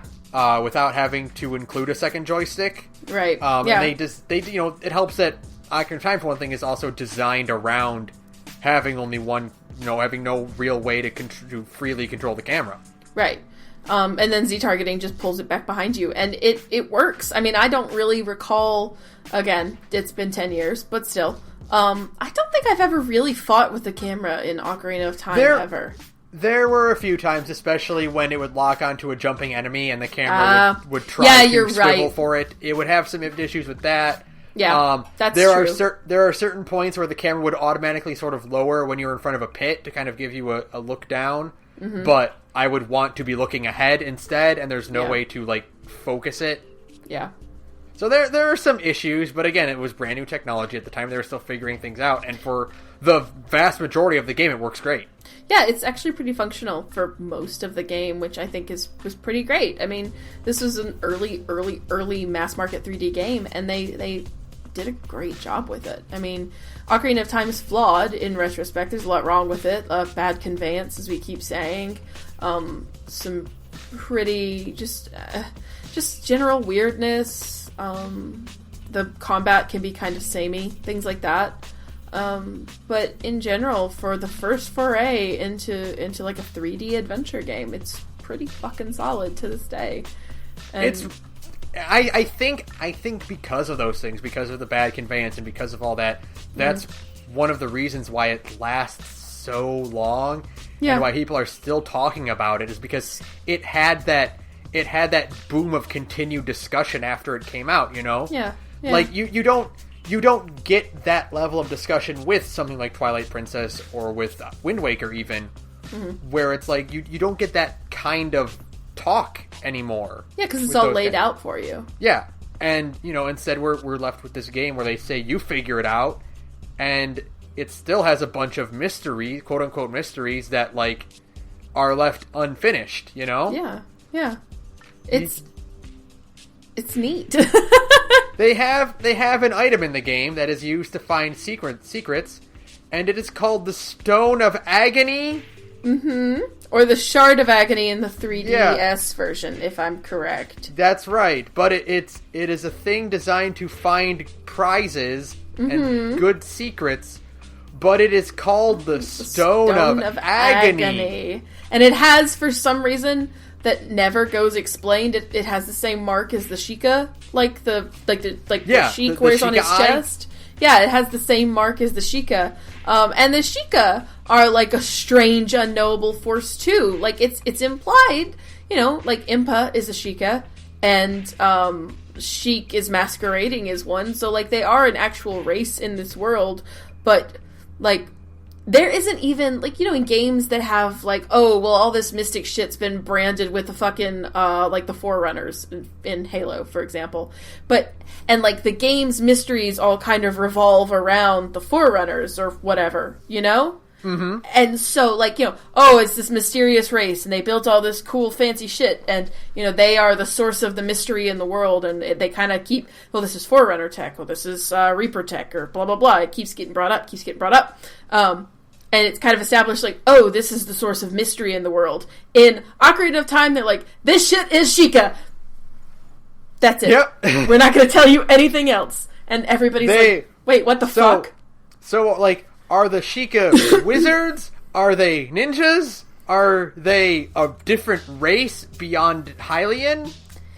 Like, or are they just, like, a group of Hylians? Are they, like, a sect of Hylians? Yeah, like, can you earn the rank of Sheikah, or are you born a Sheikah? Like the Gerudo are humanoid, but they are specifically a different, even, like, a whole on different species than normal Hylians. Right, because they have rounded ears, so they're actually a different species than Hylians. They're something else entirely. They're more, like, human. But the Sheikah are completely unexplained, and I don't think they've ever really explained them in the entirety of the fucking franchise. I mean, Breath of the Wild has their version of Kakariko is a Sheik town. Oh. But, like, again, it's not made clear if they're, like, if that's just, like, a name, or if they are a separate race. Like, what does the name Sheikah refer to? A country or a species, basically, or like a tribe? Yeah, we don't know. It's great. it's great. Like, no, we're not going to explain shit. Have fun, You piece it together. They're still doing that. They're still doing the whole you piece it together thing. It's been 20 years, and they're like, nope, we're not going to tell you anything. Have fun putting together this timeline, assholes. They waited like 15 goddamn years to put out an official timeline. Like, how could you? And you know why they're doing that. And it's because Nintendo doesn't care. Nintendo does not care about the timeline. They don't care about the timeline. No, they not don't at all. care. It's not important to them. It's not important to Zelda. It's not important to the world. The timeline is just for fan knowledge, basically. Yeah. It's not important to the actual game one single bit. They haven't revealed where Breath of the Wild takes place in the timeline because they don't care. They don't care. It doesn't matter. Breath of the Wild is kind of its own fucking thing, and they just want to let it breathe and be its own game. They deliberately put references to all 3 timelines in the game so that you can't piece it together for sure. I'm going to personally fight Shigeru Miyamoto. You're like, okay, I think it takes place here, but they make reference to an event from that, and there's a... They're gonna come out and be like, it's its own fucking timeline, and I'm gonna get mad. It's an origin point for a brand new timeline, basically. And then I'm just gonna get mad. And then I'm gonna demand justice for Ganondorf, because I still want a game where he gets to be a good guy. Listen, this is like, I've been carrying this cross for 10 years now. Here's what you do, Sarah. Here's how you get around that. Is what you do is you buy yourself a Switch, okay, and you get Hyrule Warriors when it comes out, the Definitive Edition. Yes. And then you do the story campaign as Ganondorf. Right. And you can pretend that everything is fine. Yeah, that he's working with Link and Zelda. His design in that game is so good. Oh my god, it's so fucking good. So fucking it's good. really, really good. All of the designs in Hyrule Warriors are like the best. So you know what? Baller. I was never a fan of Ocarina of Time Link. Really? I never was growing up. I never liked it. I always preferred I actually did prefer the Link to the Past design. Oh, really? More. He's not wearing any pants. Yeah, but he's cute, and he's more fun-looking. And then, and then I obviously prefer the Wind Waker design over everything else. But after playing Ocarina of Time, I've really come to more, admire it and like it a bit more. Mm-hmm. That being said, I do not like Zelda's design. Zelda's design is not my favorite. It's, the most iconic, because it's obviously Ocarina of Time is the one everybody played. Mm-hmm. But it's definitely not my favorite Zelda design. That honor probably goes to Twilight Princess? Twilight Princess had a great Zelda design. I think Twilight Princess, my least favorite is, and it's for the most petty reason ever, and this is such a tangent, but whatever. My least favorite is Breath of the Wild right now. Oh, which one? Because she has 3 different outfits. This is so petty. It's the blue one, because blue is not Zelda's color. Yeah. I can see that. Her kind of more casual outfit, her adventuring outfit. And it's not that I think it looks bad. I actually think it's a great design. But I'm just so, and I know that her original design, her dress was blue. Somebody is going to come to me on Twitter and be like, Zelda's design has always been blue. Go fuck yourself. She wears a lot of blue and white really early on, but then and then she transitions into the white dress. Yeah, and then Ocarina of Time was sort of pink and purple, and that shade of things. And it's been fucking pink since 1998. If her outfit was purple, I would not have a problem with it. Even her Skyward Sword design had a lot of I think it was it pink or pink. A reddish. It was like a magenta, a red pink. And then she goes to blue, and you're right. Blue is not really her color. I know it traditionally is her color, and I bet that's kind of if Nintendo does say this is a whole new timeline, then they're going to use Blue Zelda as a proof of it, because she's not wearing pink the way the other Zeldas in the timeline have, because Ocarina of Time Zelda wears pink, Twilight Princess Zelda wears purple, Wind Waker Zelda wears pink, Skyward Sword Zelda wears pink, and then she transitions into a white dress. I know this is the most pedantic thing in the world. I don't care. My whole life has been built around these games. Now the thing is that they made it blue because she had to match with the champions, who all also wear blue. But but I get what you're saying. It's not it's not what you think of when you think of Zelda. It's not what I think of when I think of Zelda. And I was even her princess dress. Her princess dress is white. And that's fine. But, make it pink. And then in the DLC, she gets another princess dress in the flashbacks, and it's dark blue. Oh, yeah. I guess blue is now Zelda. But I don't, and I guess, okay, I get it. I get why. Because Link's color is green, because he is, I don't actually know how to say this goddess's name. He is considered, connected to Pharaoh, F-A... Pharaoh. I always say Pharaoh. Pharaoh? Yeah. Yeah. My whole life, I've never known how to pronounce that. See, I do Pharaoh and Din, and I can never pronounce Naruto. Moira O'Dearin. It's the same thing as, trying to pronounce the Marvel character who is the Aquaman equivalent. You know him? Namor? Is it Namor? Because he's Roman backwards, so is it Namor? Namor? Roman? Namor? He's not in cartoons, so no one's ever said his name out loud. Nobody says his name out loud, shit. Oh no. I always say Nehru, but it doesn't come out natural. It does not sound natural, you know what I mean? I wanted to say Naryu for a while, but that's not how her name is spelled. Because it's spelled Nayru. Nehru. Yeah, Nairu, but that doesn't feel those. No way to pronounce it feels right on the mouth. Yeah, it just doesn't sound natural, at all. But that's a huge tangent. The point is, Zelda, Link is associated with Furore because green and courage.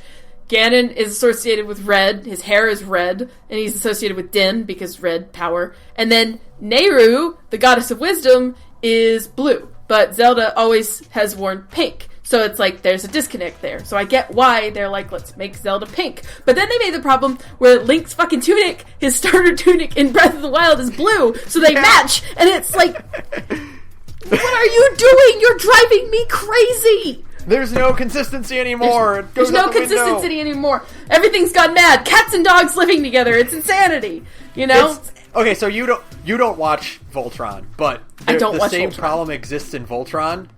Oh, really? Where the paladins kind of go through like a rotation of lions. Right. But they don't change their collective armor color. Oh. So I don't like it. You have Lance in blue armor piloting the red lion. Oh, no, I don't like it. You have well, the problem is this is a carryover from the old Voltron, where like at least in the new Voltron we had 2 seasons where it was consistent, everyone was matched up correctly. Right.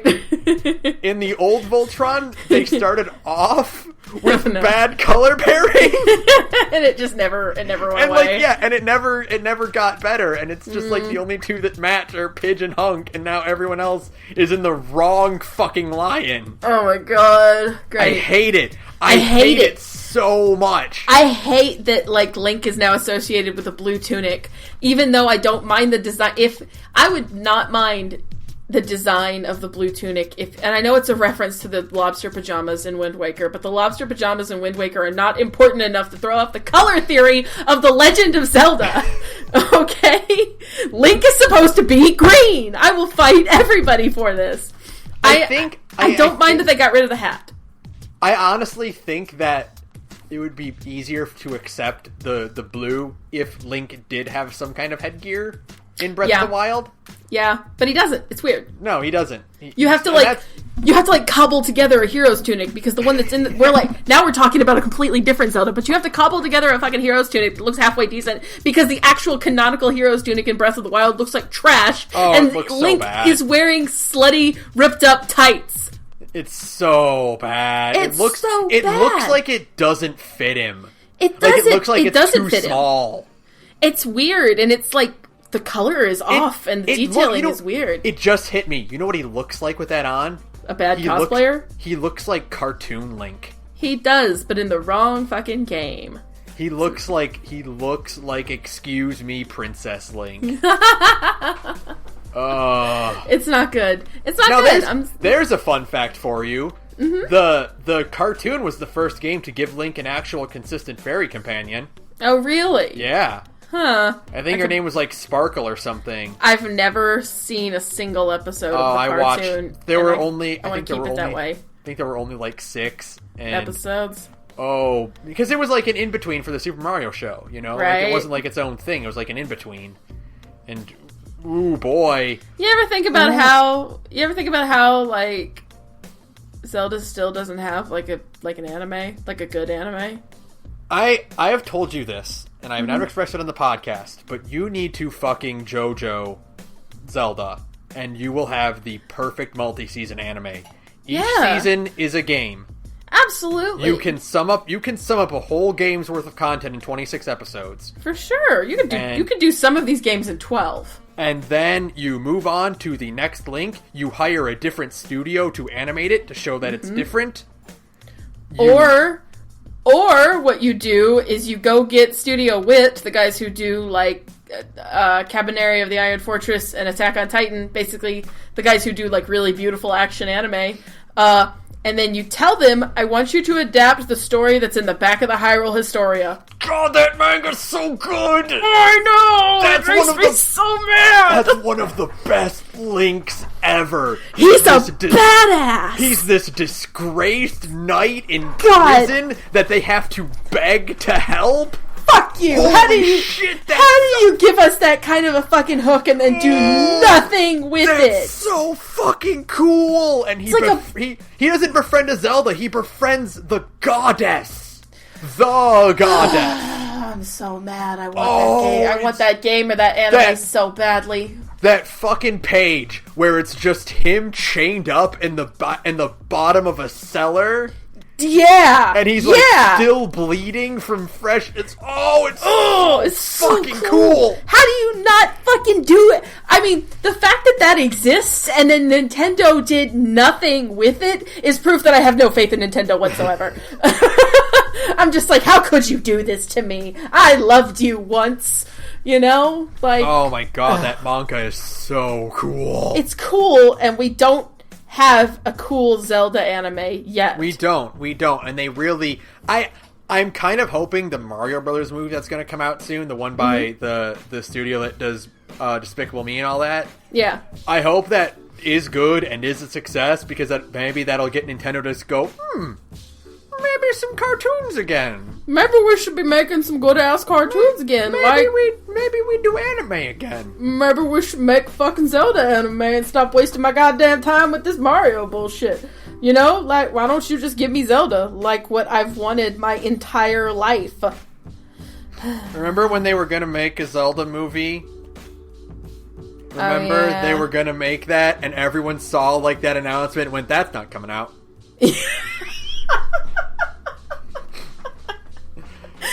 Nintendo announces live-action Zelda movie. No, they don't. No, they don't. No, they don't. Yeah, I like, you remember how they did that, like, 5 different times, and it never happened? Oh my, like, there's always, like, if you dig hard enough in the internet, you'll always find a rumor within, like, the past 3 months of a Zelda movie. Yeah, every time you'll go digging, you're like, oh, Zelda movie, and then you're like, it's not gonna happen. It's never gonna happen. There's not gonna be a Zelda movie. We're never gonna get any cool Zelda media outside of the games, because go fuck yourself, I guess. I want to give you my money, Nintendo. Why won't you take it? Why won't you take it? The interesting thing now is that I kind of thought about this recently, because Breath of the Wild came out around the same time Samurai Jack Season 4 came out, or Season 5 came out, and it's like, you can make a show with a mute protagonist. It's called Samurai Jack.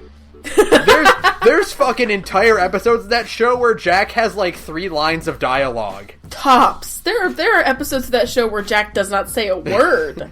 Phil Lamar had the easiest job in the world playing that character. His script was like a page long. It's just like, say this, now say this. Cool, thanks. Just go, have a nice day. Just go, and make, like, sword grunty noises, like when you swing, like, ha, yeah. You know, that's it. That's all you gotta do. Have fun. You're Phil Lamar. You get paid for that. Since we are kind of like in wrap-up territory, I do want to share one more story. Speaking of voice actors, did you know one of the more recent voice actors for Link played Aaron in Attack on Titan? Yes, I did know that. Bryce Papenbrook. No, not Bryce Papenbrook. It's a Japanese voice actor. Oh, the Japanese voice for all of Link's, like, grunts and stuff for a while was the Japanese voice actor for Aaron. Really? Okay, I thought I read somewhere that Bryce Papenbrook did the voice, did the grunts for fucking... No, because they never redubbed the grunts. Because I know. Link never talks, you know? I guess that makes sense. I didn't really think about it that way. Yeah, but yeah, I read that casting and like, that's good casting. That's good casting. You need someone who can scream real loud, real good a lot. Yeah, that's good. That's a good pick. Yeah, that tracks. It actually makes a lot of sense. But, you know, I want my Zelda anime. It was very weird playing Ocarina of Time and hearing voice clips from Smash Brothers in there, because that's where I associate it with. Okay, but Ocarina of Time came first, asshole. I know it did, but like I hear, like, whenever Link falls off a cliff, I'm like, oh, that's when he gets blown off the stage. That's that sound effect. I know that sound effect. Yeah, and it's the thing that always weirds me out is going to, like, others, because I guess because, like, Ocarina of Time has just burned itself into my brain. I have dreams about Ocarina of Time 20 years later. Hearing other grunts that aren't like the ones I know from Ocarina of Time, I'm like, this is wrong. That's not what Link sounds like. Yeah. You know? So there is one thing that I really, really appreciate about this game. And it's something like I didn't really know that it was in this game, because again, I never played it that much. And it's like, it's one of those things where, like, you somehow miss this one consistent thing in a game you've, like, that's so popular and talked about, but like you didn't personally experience. It's when Link falls from a great height and he stalls because his legs hurt, and he does the anime the anime sound. The little... Yeah. That's so good. I love that. I love that so much. That sound effect when he falls from, like, really far and just lands on his feet is really good. Like, that... I know that's so specific, but getting the Goron hammer, I heard it a lot because I was constantly falling in that part. Yeah. I fall a lot when I try and do that sequence, so I'm always hearing the scream and then the sound. But anyways, the sound when you hit the ground is actually a really good sound effect. I don't know why. It's just really punchy. It makes a good it's noise. funny. It's funny. It's hilarious, yeah. You know, it makes that sudden thud. And then yeah. It's so funny. And then you lose a bunch of fucking hearts, and you're just like, all right, let's go do this again. But it's like, but you don't care because you've got to hear the funny noise. Yeah. Mario does that in Odyssey now. He doesn't take damage from Great Falls, but if he drops from like 10 stories up, he will like freeze in place as his knees kind of buckle a little. And it's like, awesome. Oh, it's great. Details. It's good. Yeah, there's a lot of really good detail stuff, even in Zelda. Even in Ocarina of Time, like, hey, Link looks at things. Yeah, he has head tracking, and, which, like, never existed before that. I think it existed in Resident Evil, but that's about it. And just, I don't know, like, all the little things, like the characters and the people, it's just nice. The other nice thing is that if you are on a staircase and you put Link sideways, he will have one leg lifted up, and it's like, oh, that's a detail you didn't... That was probably a pain in the ass to program. Almost certainly, but it looks great, and it's just, you know, it's kind of like that little extra, it grounds the game in the real world instead of floating on top of stairs. You just think like, oh, this feels like a thing, like a place I'm actually in. Yeah. Ocarina of Time's a really good game. It still holds up. I feel bad that I didn't quite play it like back in the day. Yeah, but it, you know, it's kind of shocking how well it holds up for being 20 years old and being an old 3D game. It is, like, comparatively to Wind Waker, to Twilight Princess, and Breath of the Wild, it's so much smaller.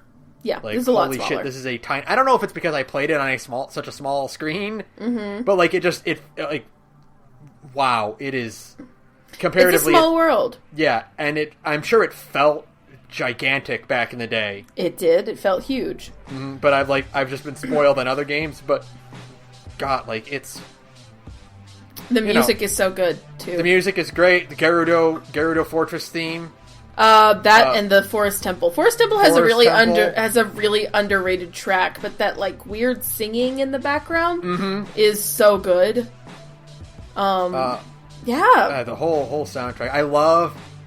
Okay, so I've expressed my love for SNES Mega Man X guitars. I fucking love N64 trumpets. N64 trumpets are really good. You're right. They were like the boss theme in Ocarina of Time, and like all the tracks in Star Fox 64 are so bombastic with their MIDI trumpets. Yeah, and they're just so like you just again, this feels like a whole big new world, and it's great. It's great. Ocarina of Time's really good. It's a really fun game. I'm thinking about getting Majora's Mask now and going down that one. That's an interesting one. Yeah. Because that's like you thought Ocarina of Time was mysterious and weird and goofy. Oh, fucking buckle up, pal. Boy. Yeah. Have fun, my dude, because it's it's weird. I like it, but it's weird. It is a concept for Wind a game. Waker is a game not Wind Waker, Majora's Mask is I didn't actually finish that one until a very, very, very long time later. I didn't finish it when I was a kid. I played it for a little while and I didn't like it, and I put it down and I went back to it years later. So I actually don't have the same level of nostalgia coloring my view of it. I might actually if we ever do a Majora's Mask episode, I might actually play it too. Yeah. It's weird. Like, I guess I'm a Zelda fan. Yeah. I guess I am. Like, You've played all of them. I was always fond of Zelda, in the past, but like, I playing Ocarina of Time and still playing Breath of the Wild and like thinking about Wind Waker and thinking about like even playing Link to the Past. Like I still look at the SNES Classic and I'm like, it has Link to the Past on it. But it's got Link to the Past on it though. I could be replaying Link to the Past. You could. And it would be good. I really wanted an SNES Classic. I'm always trying to talk myself out of it. I'm constantly like, man, I only spend $80 on a game I could emulate, on a system I could emulate. And then I go like, yeah, but it's got all the games already. And it's got like Star Fox on it, and it's got like a cutesy little like system and like the actual controllers, and it has Final Fantasy VI and a bunch of other really good things. You could be playing that. It has Super Mario Land World. I can't remember which one. It has World and World 2, which is the one no one remembers, but it's really good. Yeah! You could be playing all of these really good-ass games. Super Mario Land is the Game Boy game. My bad. Yeah. It has Super Mario World on it. You could be playing all of these good-ass games on your TV the way God intended, because I still have a CRT. You won't take it from me, Melee players! One day a Melee player will come to your house and they will at gunpoint demand your CRTV because they have a tourney to go to. I would fight a Melee player in the street in front of my house. They would my defeat CRT. You. They would defeat you though because they have nothing to lose. Because they are already the scum of fighting tournaments. How can you defeat which that has no existence? They can't sink any lower. They already still play Melee. Okay, we should probably wrap it up. Melee also has Ocarina of Time Link. Yes, it does. And, it does, doesn't it? And Soul Calibur 2. Ah, the game... Yeah! Oh boy, I forgot about that. Have you seen that clip where you can like double KO with Link and Soul Calibur? Yeah, because they both arrow each other. Yeah. It's so stupid. Oh man, that is a weird decision, isn't it? One like real quick on that, I love that like in Soul Calibur 2, like when you do the versus screen, like you can press a button and like a character will like do a taunt. They'll be like, like souls come unto me or whatever. Yeah. And then you just do Link and he's just ah! It's so stupid. What a weird crossover. I mean, definitely Soul Calibur 4 in Star Wars was weirder. But man... No, Link was not the weird one. Link is actually a natural pick for like a... Spawn was the weird one. Spawn was the weird one. Spawn was the very strange decision. I can even understand... it's like... what's his name? In the PS2 version. I just lost his name. The Tekken guy. The fucking... Heihachi? Heihachi, yeah. Yeah. I can understand Heihachi because, they have Yoshimitsu in Soul Calibur and in Tekken. Right, it's like a thing. But, fucking Spawn was weird. That was a weird decision because, Spawn was already in Soul Calibur. His name was Nightmare. Yeah. You know what I mean?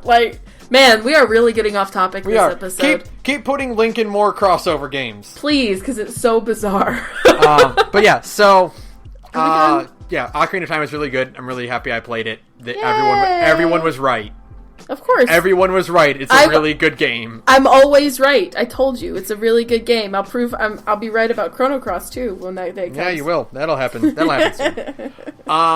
But for now, thanks to Broke Free for background music. You can follow us on Twitter at The Gorge Podcast. You can email us stuff at thegorgepodcast@gmail.com. Again, our Patreon is patreon.com/thegorgepodcast. And Sarah has another podcast, which she is going to tell you in detail about now. Ooh, I like the new segue. Hey, I'm in another podcast. It's an LGBT live play tabletop podcast where me and a bunch of cool friends get together and play different pen and paper RPGs. Right now we're actually testing a game called Spells. It is a game that was kickstarted, and the creator sent us a free version, and we are demoing it for people who want to donate to the Kickstarter, so you should come check us out. We're on SoundCloud at Big Gay Nerds, and you can find all of our links from there. Thank you. Awesome. So that'll do it for us. I know this one. I've been ready for this all. I've been prepping for this all fucking week. Go for it. Fuck Nintendo for the way they did my Ocarina of Time boy dirty. Okay? Boy, you know how these things have kind of become the Sara rant power hour? Yep. you better buckle in, because, like, how fucking dare you, Nintendo, how dare you take my good boy, my good tights-wearing boy, who never did anything wrong, and who just wanted to live happy and free in the fucking forest with all of his little spirit friends, you know, all he ever wanted was a fucking fairy and to fit in, and no, you gotta tell me that he died, like, miserable, and, like, missing an eye, and he never had any kids, and his life was just, like, pain, and he was, like, suffering until the fucking Twilight Princess Link rolls around and is like, here, I'm here to learn all of your skills, sad man. And you're gonna tell me that your flagship boy, your good flagship boy, who is just, like, a bastion of purity, and is just, like, the sweetest kid in the universe. This kid who's just doing his best, he is a toddler, and he's just going on this adventure. He brings people back their dogs, you know? And he's just a good kid. You want to tell me that kid who only ever wanted a happy ending gets none of that? He doesn't even get his fucking fairy back at the end of Ocarina of Time.